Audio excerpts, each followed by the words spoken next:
Can't find the Face ID option on your iPhone? This can happen for several reasons, like a software bug, disabled Face ID, or a hidden setting. No worries, in this guide I'll show you how to fix it step by step. Solution 1. Enable these very important settings. Open Settings, scroll down and tap Accessibility. Scroll down again and tap Face ID. And Attention. Just enable Require Attention for Face ID. Attention-aware features.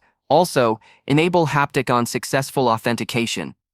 If these options are already enabled, turn them off, then turn them back on again. Solution 2. Check screen time restrictions. Open Settings on your iPhone. Scroll down and tap Screen Time. If screen time is enabled, tap on Content and Privacy Restrictions. Ensure to turn off the restriction on your iPhone. Solution 3. Check for software updates. Open Settings on your iPhone. Scroll down and tap on General. Tap on Software Update. If an update is available, tap Download and install. Software updates often include fixes for Face ID issues, so this might resolve the problem. If none of the above solutions work, you can try resetting all settings on your iPhone.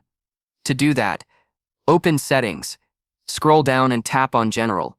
Scroll down again and tap on Reset. Tap Reset all settings. Enter your passcode if prompted, and confirm the reset. Solution 4. Check hardware. Test for Face ID related issues. Go to the App Store. Search for Check My Device. Install and open the app. Scroll down and find the Face ID test.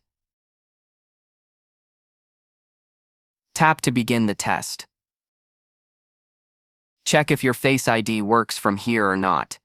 If it doesn't, this could be a hardware issue. In that case, you'll need to go to Apple Care. After resetting all settings, try setting up Face ID again. These steps should help you fix the missing Face ID option on your iPhone. Let me know if they worked for you, or if you have any other questions.